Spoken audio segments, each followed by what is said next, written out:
Hike the trail? Check. Order takeout? Check. Schedule heart checkup? Done. We've all adapted to a new way of living. Keep your healthcare on schedule with Johns Hopkins Medicine, where your health and safety are our highest priorities. We're ready to care for you through virtual and in-person visits across Maryland and the greater Washington region. Your health, our experts, safely caring for you. Schedule your care now. Learn more at hopkinsmedicine.org/safe.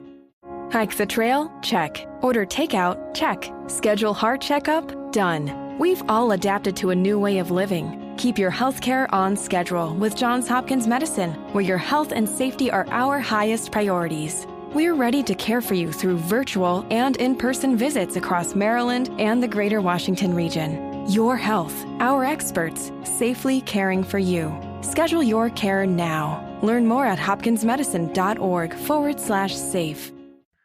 All right, today's episode is sponsored by Amazon Music Unlimited. You can get free 3 months of a free trial of Amazon Music Unlimited on my website. All you need to do is click on the link to the Shiels Productions website to find out. Welcome to the Stephen Shiels radio show. Today I've got Sonic Yogi back on the show. Happy New Year to you. And what are your goals and what are you doing for 2021? Happy New Year, Stephen. Great to be with you. Well, I have tons of goals and a lot of new releases that I'm working on music-wise. More meditation tracks with singing bowls and some new flutes. I just finished working on some videos. And I'm also going to be adding more content to my website, including rhythmic breath meditations, which is something that I went over in my last audio course. And it's basically sort of regulating the breath rhythms in order to help with relaxation, but also getting into meditative states. So I'm excited to add those to my website. Now, I'm looking forward to seeing some of your new work because I really support Sonic Yogi on Insight Timer, and I've noticed you've got work on SoundCloud and Spotify as well. Have you released a CD on Spotify? I did release an album in January of 2020. Yep. And that was called Be the Love You Seek. Yep. And that album was like a mix of music crossed with the sound therapy that I've been doing with Sonic Yogi. So it was a little bit of a different artistic or creative outlet, and was fun to kind of fuse those elements. No, it's very good, very therapeutic. I did a group meditation on my group on Insight Timer with one of your work yesterday, and it had the hang drum, or had a pan drum, and I wanted to ask, what's the difference with a hang drum and a pan drum? Well, from what I understand, a hang drum is a specific type of drum, and it's more like an island. Let's see, what do you call it? I guess you call it an island pan drum. It's kind of made similar to one of those. And then what I'm calling the pan drum is actually more like it's just a metal surface, and where you actually hit, they're just slots cut. So they're also called tongue drums from time to time. So the little slot that's cut in the metal looks actually like a little tongue, and however big that tongue or groove is, that's what the pitch is.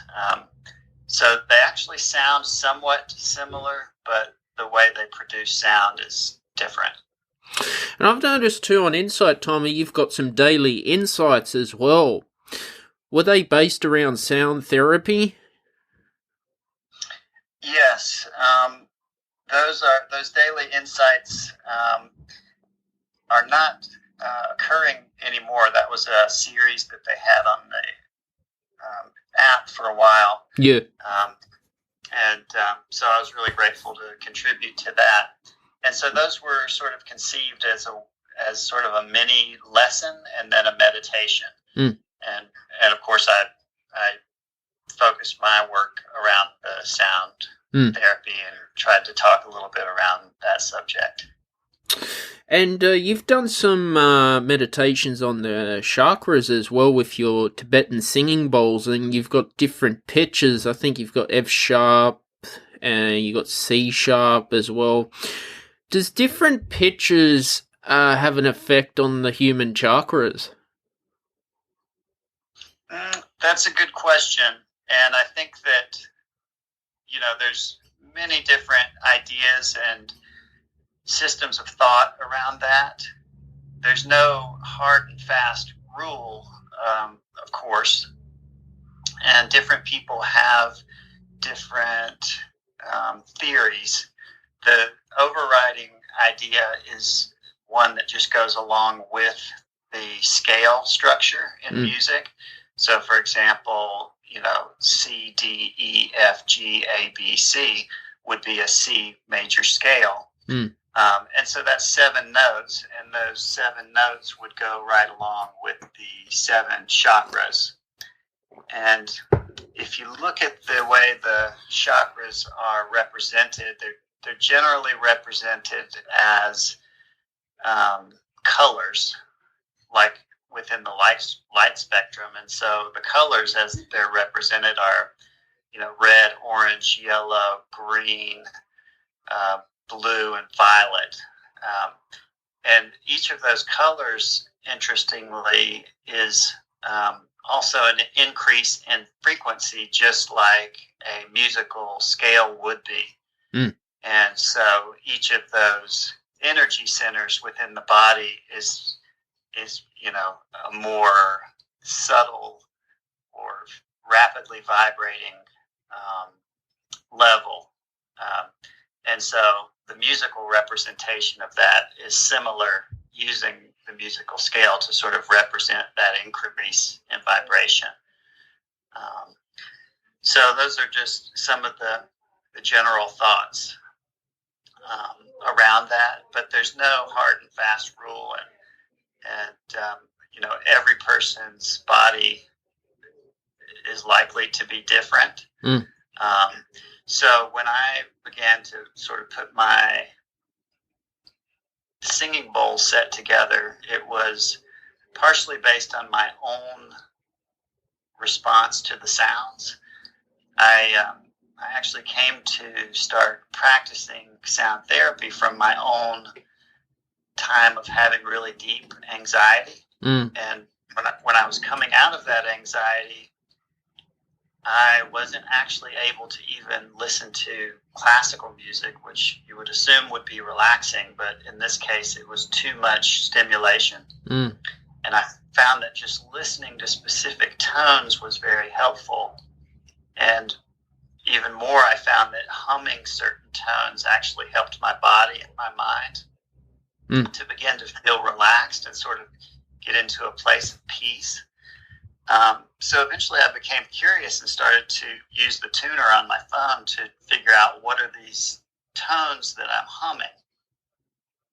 And from that point, I began to sort of collect sounds and therapeutic sounds that would sort of mimic those vibrations that were bringing me the peace. And so that was my way of moving forward and beginning to develop my ideas around the sounds that would create that peaceful atmosphere. And you mentioned you've had anxiety. Myself, I have had anxiety since I was a kid, little boy. Do you find, because there's no cure for it, have you had to have antidepressants, or have you had to have medication for it? Hike the trail? Check. Order takeout? Check. Schedule heart checkup? Done. We've all adapted to a new way of living. Keep your healthcare on schedule with Johns Hopkins Medicine, where your health and safety are our highest priorities. We're ready to care for you through virtual and in-person visits across Maryland and the greater Washington region. Your health, our experts, safely caring for you. Schedule your care now. Learn more at hopkinsmedicine.org/safe. To treat it? Well, interestingly enough, I would say that I've experienced healing from it, and so I don't experience anxiety anymore. As of about 10 years ago, prior to that, I would say I experienced it very regularly with panic attacks. Yep. And then when I had, it sort of culminated in a experience of really deep anxiety, which was a sort of spiritual or psychological awakening for me as well. And through that process, I came to understand some of the inner workings of my mind and how my mind was deceiving me and my body somewhat as well and creating a pattern of stress. And although that experience was unpleasant, in a way there was a blessing contained in it that I had some of those insights. Now, right after that experience, because it was such an intense experience, I was going to the doctor, counselors, and anything else I could think of. And I certainly, at the time, was not completely aware that it was a spiritual happening. And so to be, prudent and have common sense, I went to the doctor, and he did give me some medication that helped for a while. So I was on that briefly, but then, came off of that medication, and from that point forward, I really didn't have anxiety. Now I've had a little twinge here or there, but today I can say that it was 100% different than over a decade ago, and so for that I'm grateful. I would like to mention that part of that process was also working on my gut health and my diet. And what I found was that, many of our brain chemicals like serotonin and dopamine and other brain chemicals are made in our gut. And so when our gut bacteria gets imbalanced, it can lead to anxiety and things like that. And in my process, actually before that really deep anxiety that I just described, I had actually begun a diet which was a sort of candida healing diet. And candida, for those that might not know, what is a pathogenic sort of bacteria that can, affect the gut negatively. And I was having all of these anxiety symptoms, and somebody actually gave me a book that was about getting rid of this candida bacteria and sort of healing the gut. And when I took the self-test from the book, I realized, I really tested off the chart according to their little self-test. So I realized this must be my issue. And from that point forward, I started following their protocol to change my diet, but also to cleanse the gut. But what I found was that with each cleanse, the symptoms would actually get a little bit worse before they would get better. And so it was like 2 steps forward and 1 step back. But then after that really intense experience, it felt like, it was a healing process out of that, and where things were just getting much better. Have you ever? I've had a probiotic as well. That's good for your gut health too. Have you used probiotics? Yes, I've used the kind of probiotics that you take in a pill, but then I also make probiotic foods like kefir Mm-hmm. and kombucha or water kefir.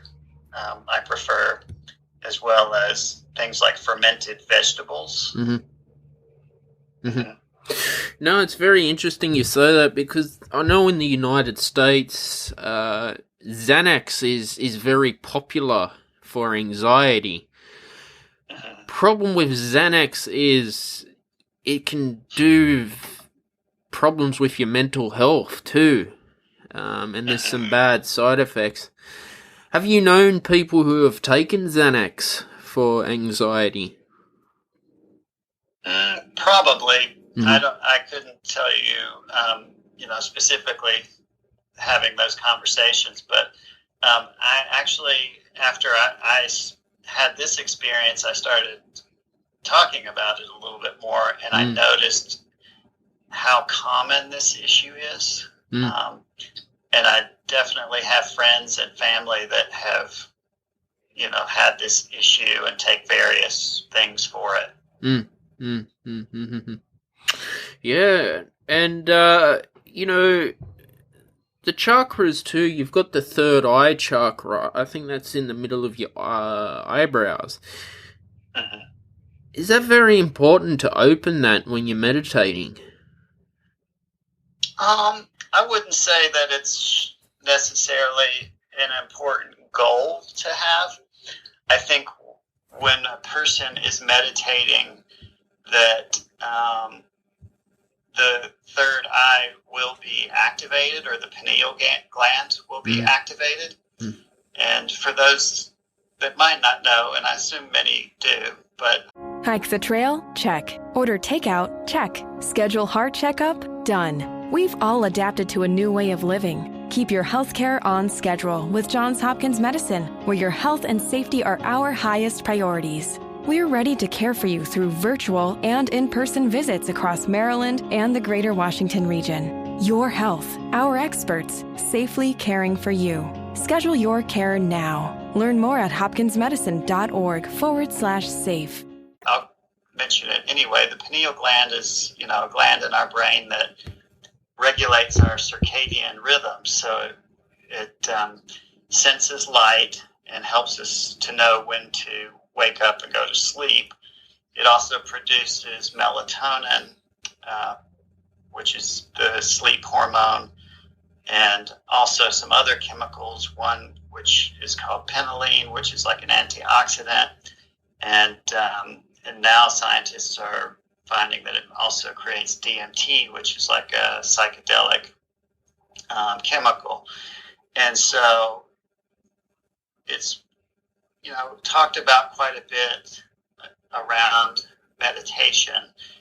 And I guess the idea of opening the third eye would be that you experience a different level of perception. Mm-hmm. And so I think for a meditator, the important thing is not to really have necessarily a goal for manipulating part of our physiology, but to begin to get to know ourselves on a deeper level. And part of the meditative process, in my experience, has been really learning to observe my own mind and catch the thought patterns and things that might actually lead me to anxiety or more stress. And little by little, as those things become more realized and those insights come, I can let go of my perceptions or the parts of myself that may be leading to that stress. And so, ultimately we may have some physiological shifts. And part of what I was describing is that deep anxiety was a physiological and mental shift. And it was, difficult to process from that perspective, because at that time I didn't have a lot of framework for what was occurring. And so I basically had to just try to be calm and hold on. And you know, I really came up with a little phrase that sort of pulled me through it, which was choose love and not fear. Mm-hmm.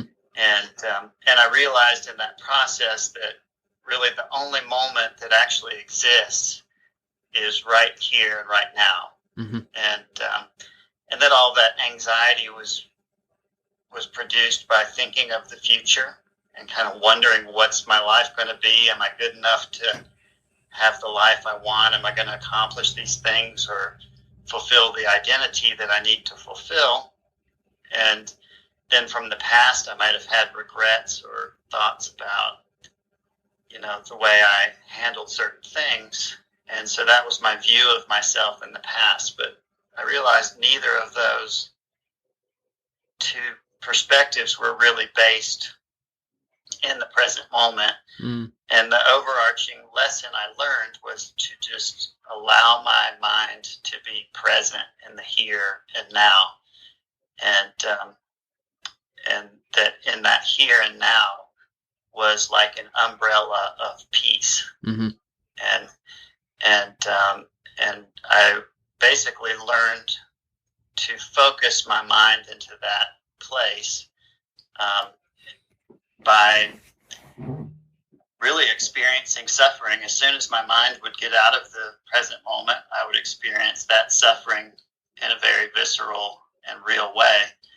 And as I allowed my mind to come back to that centered place of being in the present moment, I noticed that my whole nervous system would experience that peace again. And so I began to try to focus in on my nervous system and really follow that feeling and allow it to help guide me back to the present moment over and over again. That's very interesting that you share that as well, because there's no cure for anxiety and stress. You know, there's no magic pill. The doctor even said there's no cure. It's something you have to manage on your own. For me, it's keeping busy and working as an entrepreneur. I've found I don't get it, or if I go watch a live concert, just forget about it, you know. But I suppose we all have to come up with our own different strategies as well. And panic attacks too, like, you know, you go to the doctor, they don't do anything for panic attack. You know, and it can happen to anyone. Yeah. I can certainly empathize with how difficult they are, and I'm grateful that, you know, I don't have those anymore. Wanted to talk about, you've got PDF downloads on your website as well. Are they like little books that people can download and read for free? They're not actually full books. The reason I added that was actually from my first courses for Insight Timer. And one of those PDF downloads is resources from my first course. And so I have a list of other sound healing books and some sound healing trainings from other teachers that people were asking about. So I compiled them all in one resource. The title for Be the Love You Seek, what was the inspiration behind to write that? Behind the title itself? Yeah, or the entire album? The title and the entire album. Well, Be the Love You Seek was another sort of insight that I had during my experience. And I realized during that experience of working through the anxiety and how I viewed myself that ultimately I realized that what I wanted as a human being, and what I assume most people want, is to experience love and to receive love, and that when we give love, to feel worthy to give it and for it to be appreciated and received. And at that point in my life, I didn't really feel that that was the case. And so as I studied it in my own mind and examined this sort of conundrum, I realized that no one could stop me from being loving. And no one could stop me from being good to other people and trying my best to contribute and make other people's lives better, or just contribute in some way. And so I began to do that in just small ways. And I found that every time I would do something beneficial or loving or helpful, that it actually helped me to feel better. And I've found it was a good practice. And so rather than seeking love, which I suppose we all do, I realized that one way for me to find love was just to be it or to become it, and to practice it, and that by giving it away, I was actually receiving it. I've seen on Insight Timer you've got a meditation on the Bija mantra or Yam. What is the Bija? Am I saying it right? Bija mantra. What is that? The Bija mantras are seed syllables, and I'm not an expert, but those are syllables that are used. And so the one that I created into a sound recording is Yam, Y-A-M. And so each of those syllables represents a different chakra. And so Yam represents the heart chakra. And so there are other ones, and they all start with a different letter, but have A-M on the end. So there's Lam, Vam, Ram, etc. And so those are Sanskrit mantras.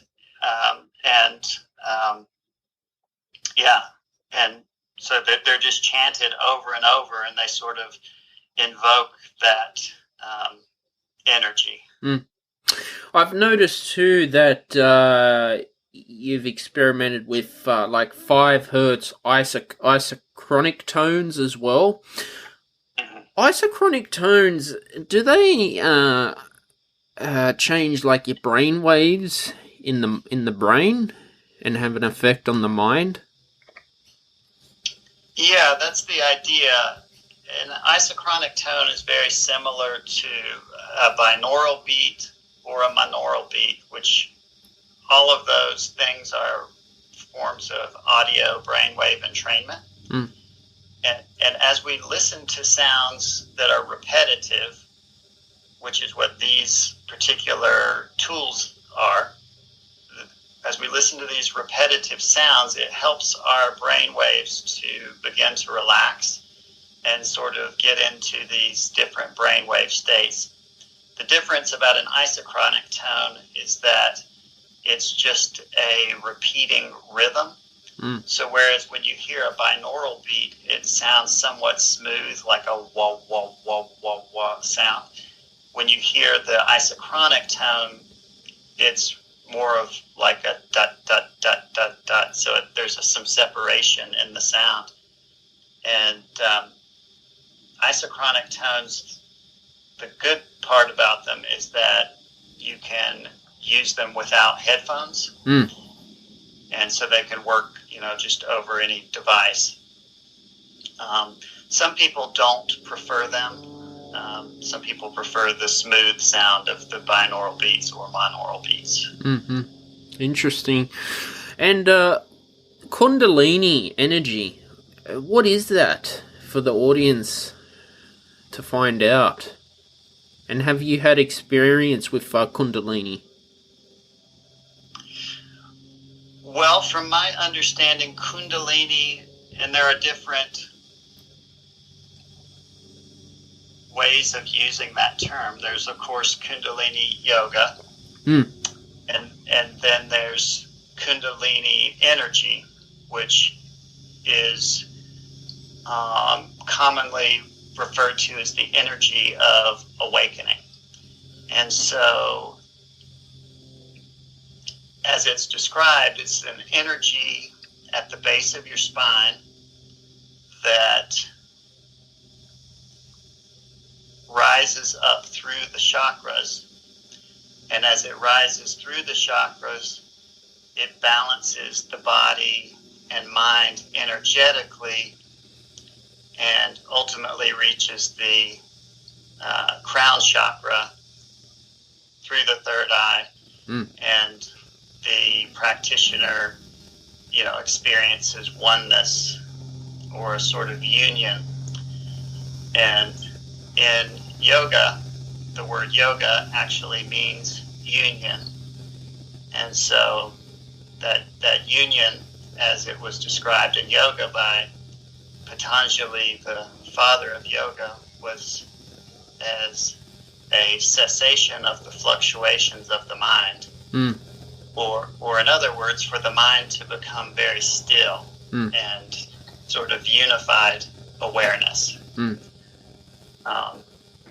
So that's some of my understanding around that. I would say that my particular experience with the deep anxiety was related to that awakening process. And so when awakening might occur in the body and mind, typically any trauma that is in the body and mind will also be pushed to the surface of the mind, so to speak. And so those experiences can be quite difficult from that perspective. However, I do believe that some of that difficulty... Hike the trail? Check. Order takeout? Check. Schedule heart checkup? Done. We've all adapted to a new way of living. Keep your healthcare on schedule with Johns Hopkins Medicine, where your health and safety are our highest priorities. We're ready to care for you through virtual and in-person visits across Maryland and the greater Washington region. Your health, our experts, safely caring for you. Schedule your care now. Learn more at hopkinsmedicine.org/safe. Is necessary in allowing the person to face those patterns that are not serving them, and allow those to be let go of. And so everyone, I believe, has the experience that is right for them, and helps them to grow. No, that's really interesting. What are you doing for 2021? What are your plans? Well,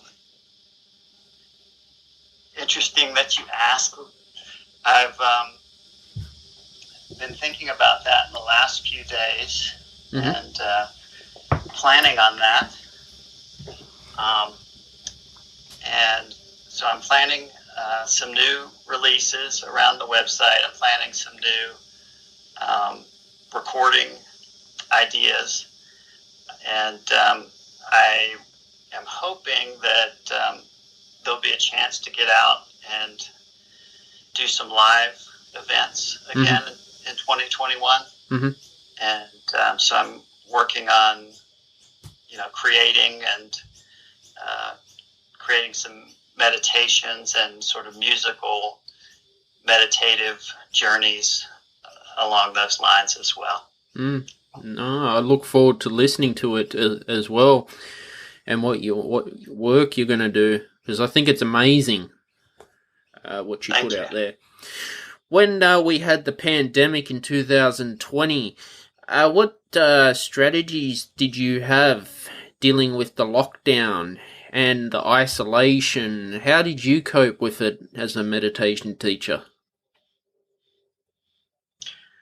Well, I just took it one day at a time, and everything unfolded as it unfolded, which was, of course, one day, one moment at a time. And I remember in the beginning, now looking back, how it was being interpreted in the media and through everyone with, a lot of fear and apprehension and so many unknowns. And I really tried to just stick with my practice and take each day as it came. And so for the first few months, that was my approach. And gratefully, I did have some little projects here and there, things that I could work on from home, so that kept me focused. And of course, all my live gigs went away, and so life shifted and changed.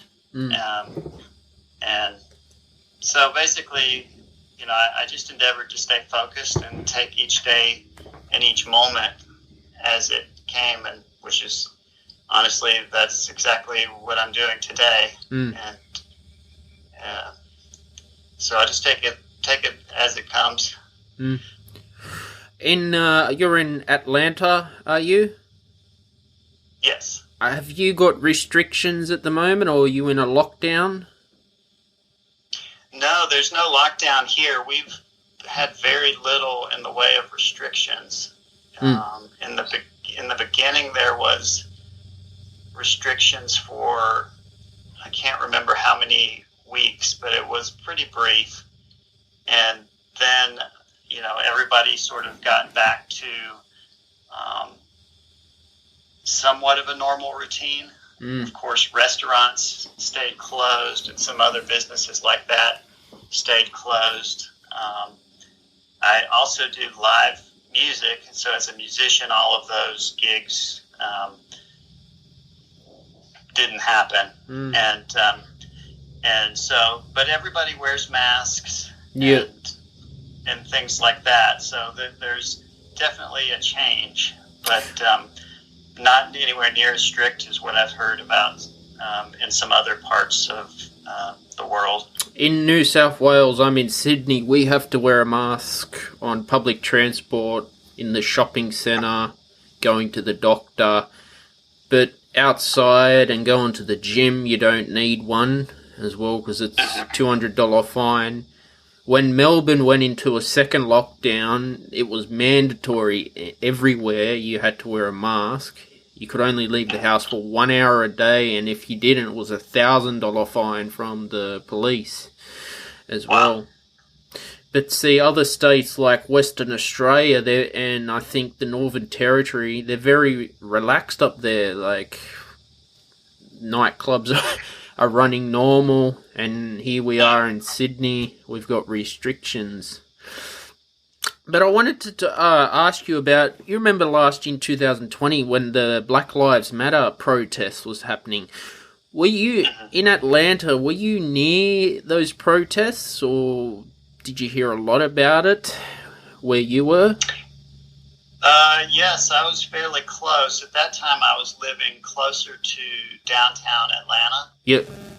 And so the Capitol building was probably a few miles away. So I heard about that, and there were some other incidents that made the national news that were very close too. So it was very much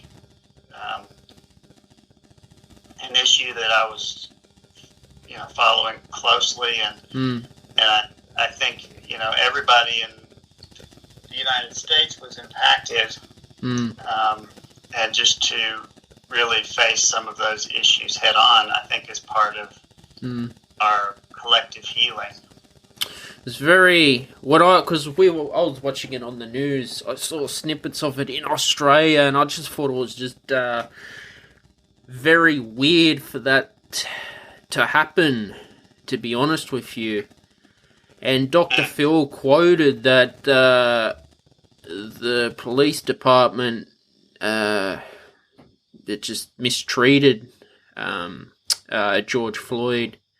Have those officers been charged for what they did? I don't know all of the details. I believe the main one has been charged, but I haven't heard anything about the trial since that incident.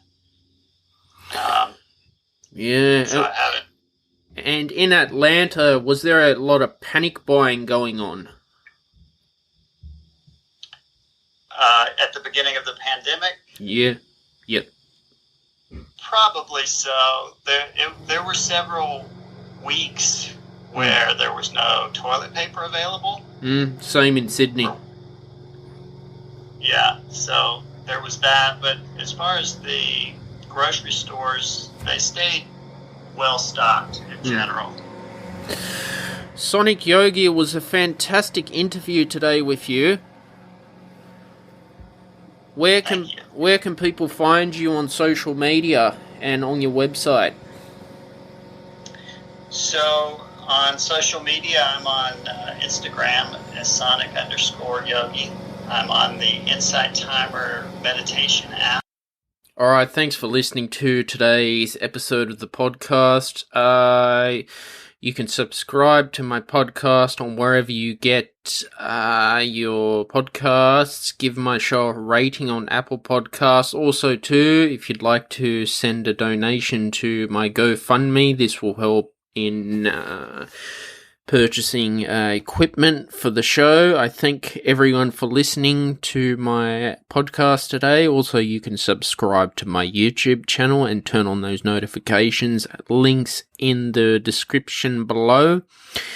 See you in the next show.